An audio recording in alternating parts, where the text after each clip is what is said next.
Hello, everybody. Glad to be with you again. Um, I'm going to get right into it because, yeah, I love you. Short teaching, and I'm always working hard on making it short because there's just so much, right? Um, I'm working today with Parshat Devarim as we start with the book of Deuteronomy, and I'm really pulling out one verse.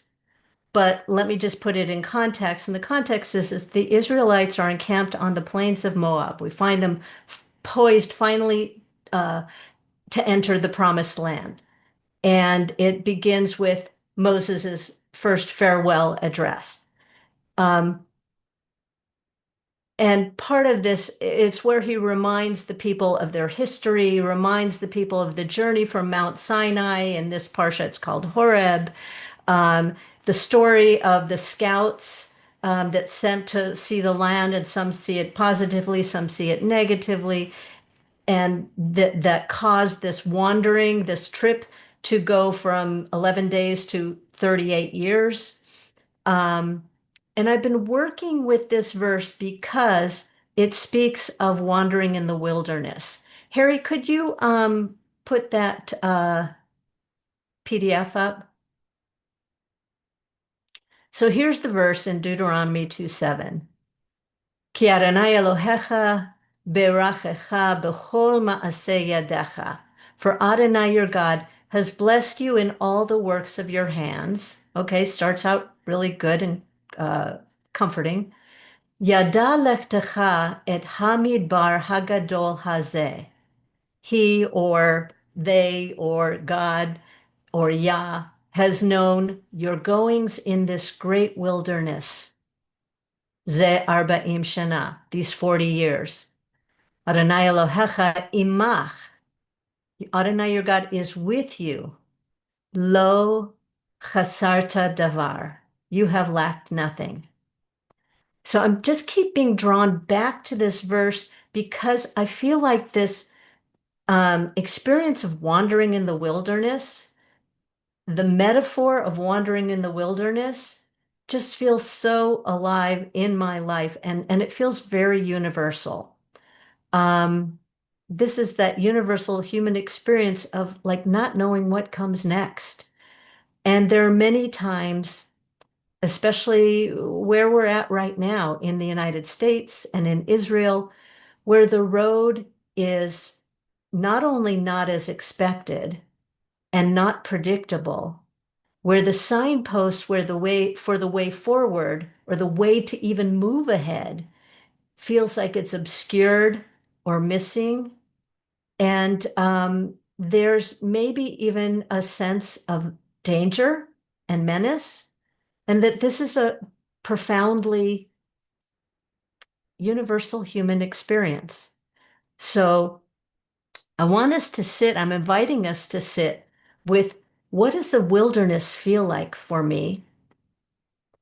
And can I go through the wilderness with the feeling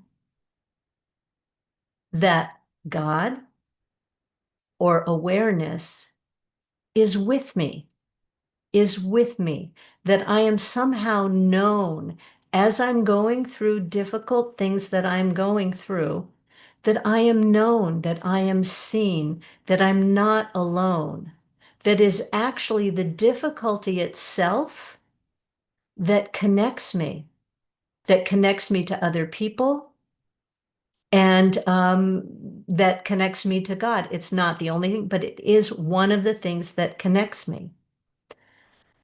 One of the reasons that I meditate is because I find that it helps, and this is a formulation from Joseph Goldstein and Jack Kornfield, that it helps us to open what is closed, to balance what is reactive, and to explore what is hidden. And these feel like fine tools to take into the wilderness, to open what is closed, to balance what is reactive, and to explore what is hidden. So let me just say a little bit more about the wilderness before we sit.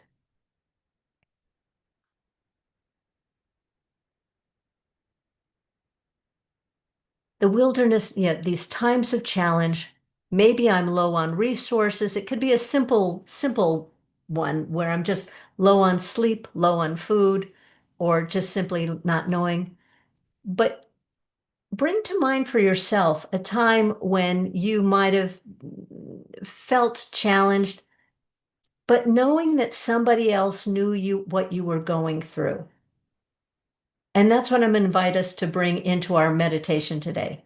That feeling of how it changes our experience of the wilderness or of a difficult situation when we know that somebody else knows what we're going through. They understand us, they know our capabilities, and they know where we fall short. And they love us anyway, they like us anyway, they have our back anyway. And how that changes the experience of wilderness, of not knowing, of looking for the next foot forward or the next way forward. How does that change that experience? So instead of being grabbed by the experience and just stuck, from closed fist to more of a opening, opening, opening, and open palm. And really quickly, if you can flip down 2 pages, Harry, what gets in my way in the wilderness? We have these miniyot, these hindrances, as we read in the Buddhist sources. These are some of them. And I invite you to notice these as we sit.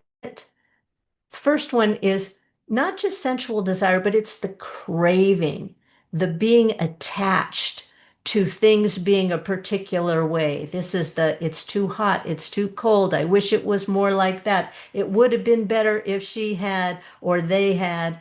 If this rug was softer, my seat was taller, all of those things. Ill will and hate.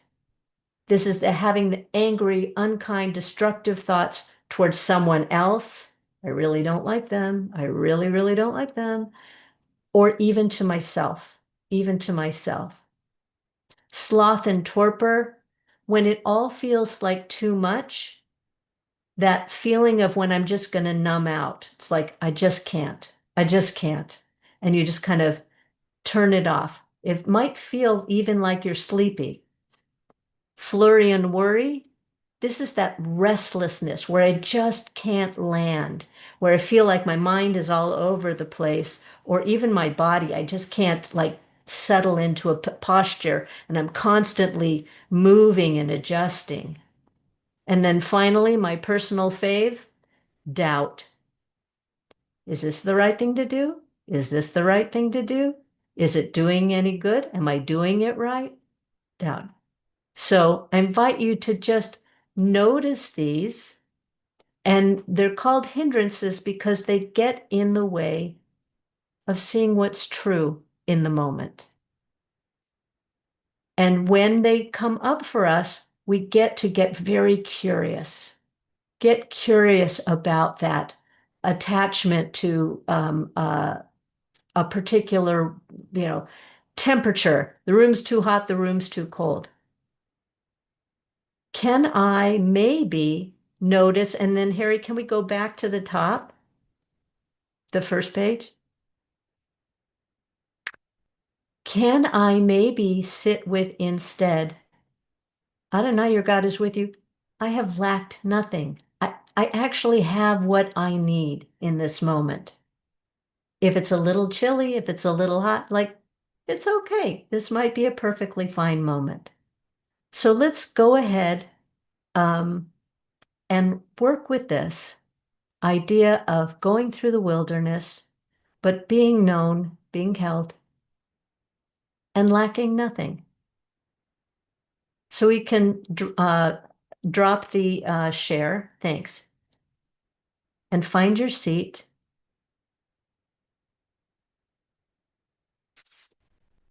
Adjust your posture in any way that helps you to be both relaxed and alert. So sitting comfortable, dignified, maybe a little bit straighter back, but still comfortable. And begin with a slow, deep breath.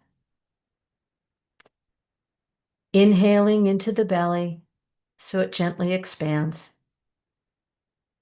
Exhaling slowly, completely, releasing worry as you exhale. Relaxing for a moment at the end of the exhale before you inhale again. And repeat that 2 or 3 times at your own pace.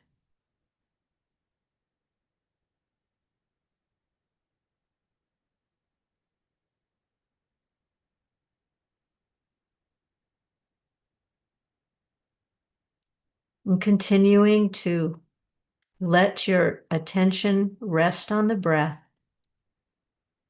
Let your breath settle into its own natural rhythm.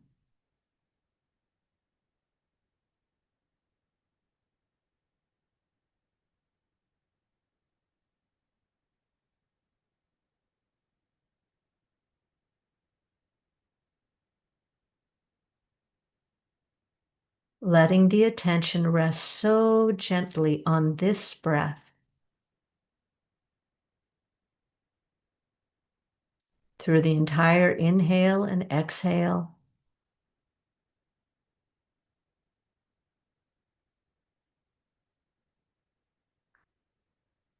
Sensing any feeling of holding on to the breathing process and allowing that to relax any amount.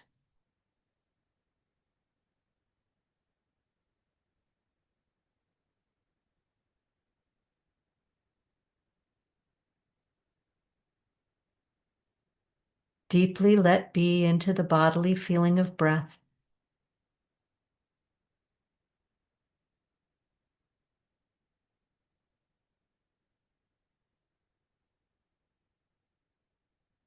As if the breath is doing the knowing, is accompanying you in this meditation.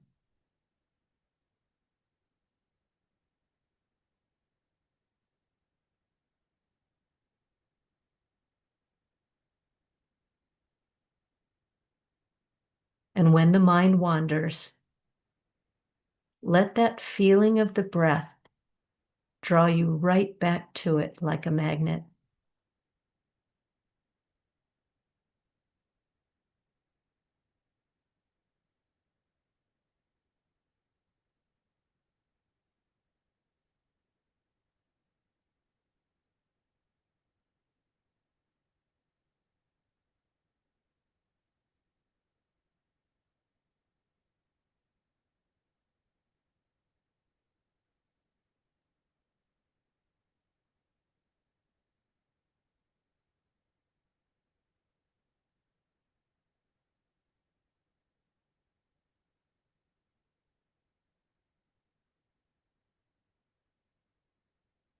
As we enter our own internal wilderness,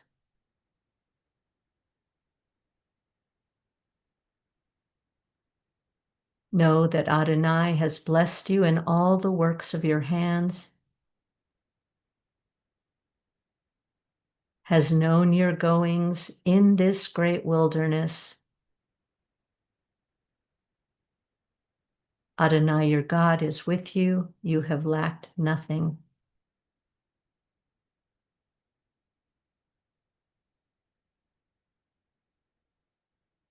We continue silently.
Continue breathing.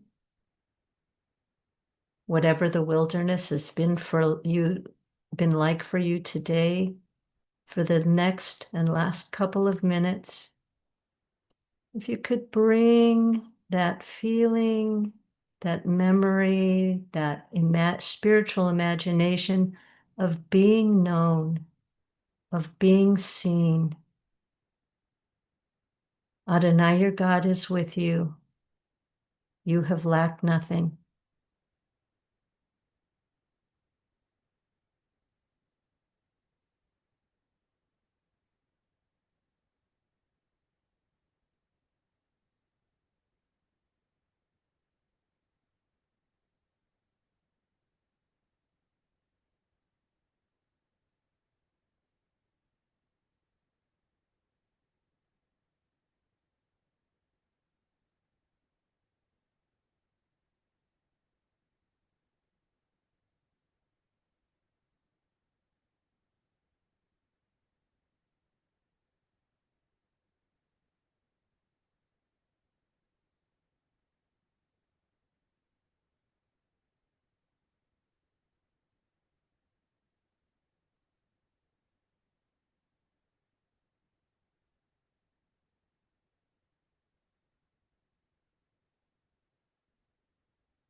Yada lektecha et hamidbar hagadol hazeh.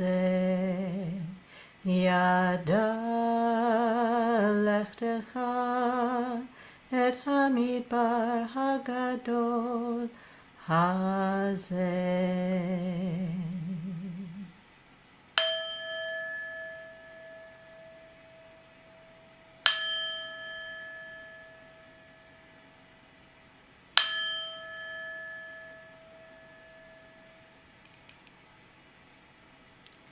Thank you, everybody, for your presence and your concentration and holding this group together.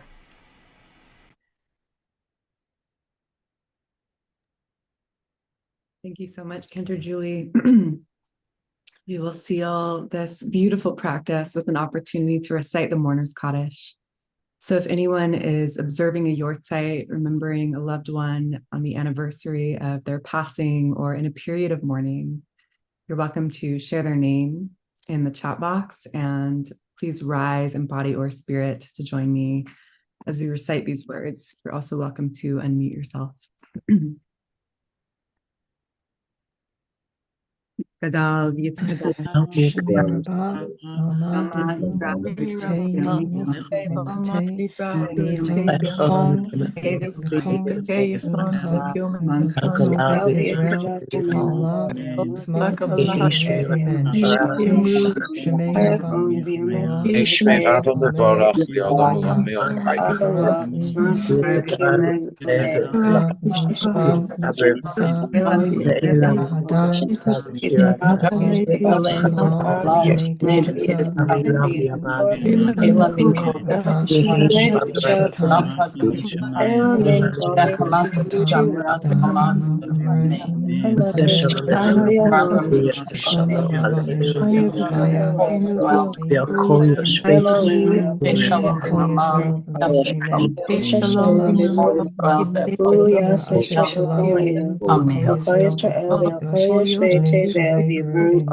Amen.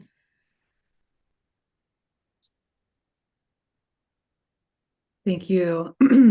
Again, thank you to Cantor Julie for being with us today and sharing your wisdom, your presence with us. Thank you to everyone for being here, coming together for this community of practice. For anyone who needs to leave now, we send you with blessings for shalom and hope to see you tomorrow morning at the same time.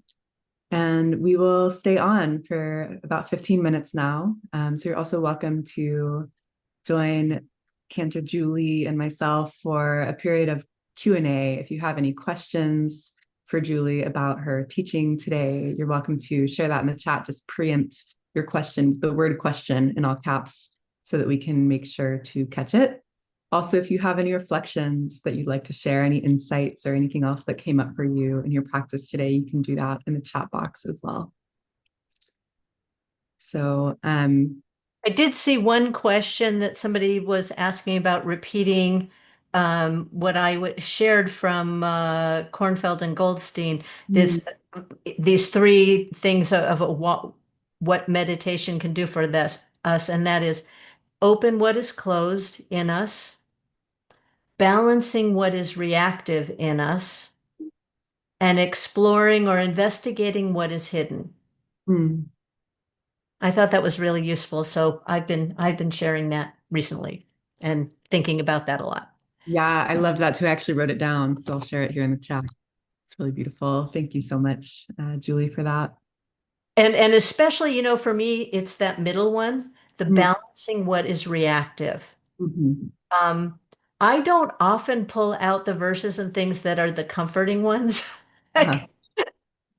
Because there is this thing that helps me so much that it is in the difficulty itself is where I feel connected, where Mm, we are most likely to isolate ourselves. mhm. Pain is tends to be really isolating, but that is also the way the connection to other people, Mm, because it's, as Nancy Flam said, human experience of mhm. whatever, of grief, of sadness.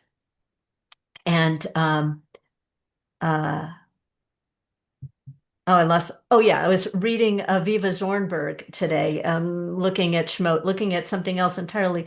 But she has in her book on Schmote talks about God, in that moment when Moses it cries about the situation of slavery, that God sees it. It's like in the pain. It's in the pain. Uh-huh. That is a way and a place of connecting. That's where Moses got God's attention. God got Moses' attention. Like it's in that extremis, in that point of like, where do I go from here? Mhm. And so when I sit is to notice those points, but Mhm. also to balance what is reactive, not get swept away by it. Mhm. Know it's there, but balance what is reactive. Balance it with the joys of life. Yeah. Absolutely. It reminds me of the phrase that spiritually, in a spiritual sense, that what's in the way is the way, right? So often we think, oh, if only I this was haven't heard that one. That's good. That's really good. exactly what's in the way is the way. If only this was different. If only I had this job. If only I had this partner. If only I had this home. If only this, that. Actually, to turn towards the circumstances of our life as exactly the conditions that are right for this moment, for us to awaken, for us to connect to the divine, um, is that key, I think, is that Yeah. shift. Yeah. Yeah. Yeah. And when I brought up the hindrances, um, pick your hindrance, but all of those will take you gently by the hand past that point of difficulties, like nothing to see here, folks. Keep moving, keep moving. And Right, instead we get the opportunity to get really curious, right. to get really curious. Right. And when we can meet those hindrances as, with the awareness that they're hindrances and they're not actually in the way, it's like they can become doorways actually to practicing mindfulness, to practicing really being with what is. So, yeah. So I see a bunch of questions here. So we have a question from Deborah is just asking if you could share with us the name of the song that you shared and also Oh, there's um, no name. I just that was that was part of the verse, and I just put it to a melody. oh, Um, yeah. If you share the PDF, right? Well, so it's Deuteronomy 2, chapter 2, verse 7, and in the middle of it is the Yada. He has known lechtecha, your goings, your walkings, et hadmibar hagadol, in this great wilderness, hazeh. Thank you. And Joan, to your question about seeing the spheres with the hindrances, they are on today's source sheet, which is just above your question, the link to that in the Dropbox. So you're welcome to peruse that and download that and continue looking at that. So we have a question here from Elon, or an observation. This is interesting. There seems to be a striking change in tense at the end of the verse you quoted, from the Lord your God is with you to you lacked for nothing. So from the present to the past. Any thoughts on that, Julie? Yeah, but first off, feel free to make your own midrash. Mm-hmm. And second off, that this is technically, Moses retelling the story to the people. That's the context. And so that's the like, remember when you were back in the wilderness? That's that.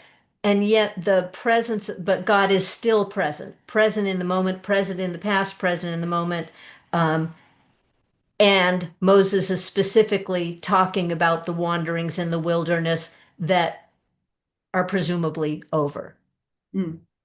But but there may be more there. And I think that if that sparkled for you, if that twist, that change sparkled for you, that that is really ripe for investigation. Is there something there? Um, it's not my midrash. There's a pretty prevalent teaching, I think, in Hasidism, that when something is present tense in the Torah, like when the word hayom is in there, like today, take this upon your heart. They're literally talking about today, like Yes, not right, that day that the Israelites experienced way back when, but right, literally for us in this day, in this moment. So, right, right. Laura is asking, Julie, if you could just speak a little bit more about the doubt hindrance and how you work with that one. I know you mentioned that it was your Yeah. favorite. It's my favorite because I have to live with it. Everybody, you'll recognize in yourself what shows up for you. Like it's in Musar, you talk about your particular curriculum. There are certain traits that we each have that are idiosyncratic to ourselves, even though we might share it with a whole cohort of people. Doubt is one I get to work with, Mhm. and doubt is like not being able to choose. Like there's so many things that are possible. How do I make a choice? And maybe I think part of doubt is wanting things to be so perfect that I'm afraid to make a choice. Um, and you know what? Not making a choice is also a choice. And time is happening, life is happening and unfolding moment by moment. And so I get to work with like, okay, this might not be the perfect one, but this is the one I'm doing. That's what's happening this moment. Mhm. Let me be with this and see how this moment unfolds. And then the other part of that is to like, you know what? This might just be a perfectly fine moment Mhm. that my choice in that moment. And the doubt is the inner questioning, the internal questioning. So I get to get curious about my own internal questioning, see when it shows up, see how strong it is, Mhm. and I don't always have to believe it. It's just not always true. So I can hear my own internal questioning, and I can say, "Oh, honey, thank you so much. Could you just go sit on your hands for a moment? We're going to go forth this way today." So it's not that it's going to go away. I don't ever expect it to go away, but it's that closed fist, open palm. Sometimes it grabs me very tightly, and sometimes I have no resources to get beyond that, except maybe just know that, oh, I'm doing that thing that I do again. Okay. And sometimes I can say, I'm doing that thing that I do, and I don't have to. And then I start to see it open up and other possibilities are available. Mhm. I loved how you spoke about relating to that part of yourself as like oh, honey, you know, and that's what a difference, right? Between that and encountering something within ourselves that feels challenging, being like, this is wrong. This needs to go away. I need to fix this. I need to change this. Yeah. There's a kind of irony in actually when I can soften and just allow something to be present, to be at the table, right? To kind of be at the dinner party, when we can meet it in that kind of loving, allowing way, sometimes then it leaves all by itself when it's ready, which might take a little longer maybe than we'd prefer. But it takes a real acceptance actually. And then, we can't fake it. We can't be like, I actually really want this to leave. There does have to be a genuine acceptance and a kind of trust in what is happening, which I think is also part of the antidote to doubt, right? Right. That doubt Exactly. is really gripping us. Can we also find the place within us that has that sense of emunah, that faith, and kind of send that ahead? Yeah. And you've got the dinner table. I have the bus. It's like But everybody gets a seat on the bus, but not everybody gets to drive. exactly. That's such a Yeah. great metaphor. Yeah. Especially because, so often I think the real scared parts of us are like parts that were formed in childhood. And so we wouldn't want a child to drive the bus because that's not safe, right? Right. But Right. maybe a teacher once who was like, you know what? No, you can't drive. That's not safe. You're a child, but you can sit next to me. Why don't you choose the song? Right. Right. But your feelings are real. Yeah, Feeling is real. Children have grown-up size feelings. definitely. The feeling is real. So if I ignore it, if I try to just like shut up, kid. Um, I'm actually giving it more, and that does not go well, right? You just say, shut up, kid. That doesn't go well. That doesn't make the kid shut up. It doesn't make it go away. But that relational approach and that relational orientation of oh honey is exactly what that same quality that draws me to this verse of oh right, I'm not alone in the wilderness, even if Mhm. it's just one part of me talking to another part of me, Right, but with that softness and being seen, like I see you, I know you're there, I got a comfy seat for you on the bus, and you don't have to drive right now. It's not your responsibility. You can relax a little. right. So we have a question here from Rana. Would you speak more about the fear of actually being alone in the wilderness and the epidemic fear of being alone in this universal wilderness? It is one thing to not be able to escape a tsunami. It's another thing to be overwhelmed by the catastrophic changes in our world. Does our conversation with God change? Right. So there's a lot in there. One thing that I'll say that has been on my mind the most and has been helping me lately is what we were talking about before, the idea that sort of God is in that difficult place, um, and it is through my own pain or fear or difficult feelings that I actually can connect with other people. Mhm. Notice when it wants to isolate me, it not that it wants anything, but there's an initial sense of feeling isolated by my illness or by my overwhelm or whatever. Like it's all just happening to me. And how we move beyond that and remember, like, oh, right, this is the human experience of overwhelm, human experience of despair, of it's all too much. And that comes from a good place of worry, of wanting things to be better. So that's one recognition to know that that overwhelm and that worry and the concern, it comes from a place of, I want it to be better for me and for everybody else. So that's good to know. And then to know that I'm not alone in that. And to separate desire and demand. Mm, I want it to be better, but I think I can't force it to be better. And that energy of trying to force it to be better, I think is the destructive forces behind a lot of the destructive forces that we see. So mm, I'm going to say, I hope you don't mind me getting just a little political here, that in our right now in our country, and it could change, but that there are people say, I don't like it like this, and I'm going to make this motion of clearing the deck. I want it all to go away. I want them all to go away.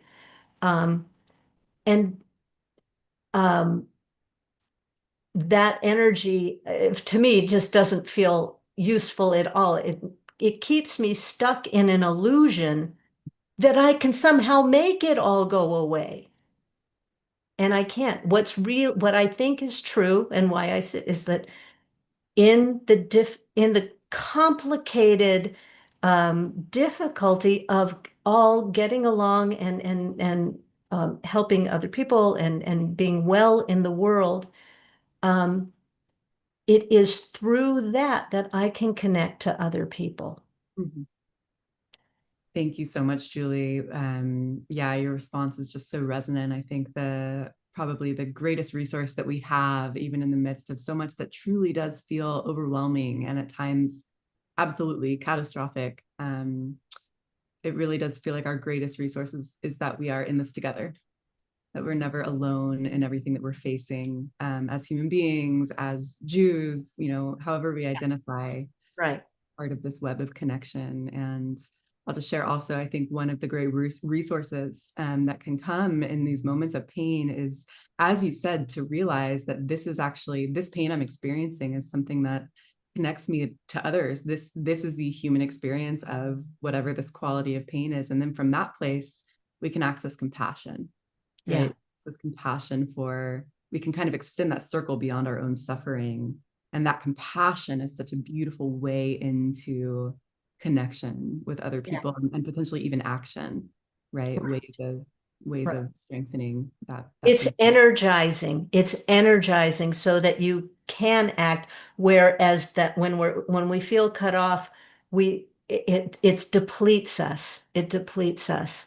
And so I'm going to go to a very specific question here about um, somebody with Jessica says, my breath is shallow. Any advice on how to help this?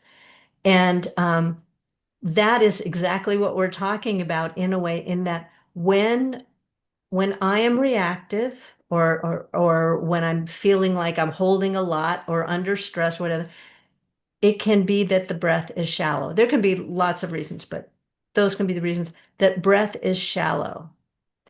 And as you were saying, what did you say? What What's did in you the say? way is the way. What's in the way is the way, right? Um, and so we approach that. I notice my breath is shallow with curiosity, with friendliness, with softness, with compassion, not, oh, poor baby compassion, but like, what's going on with you?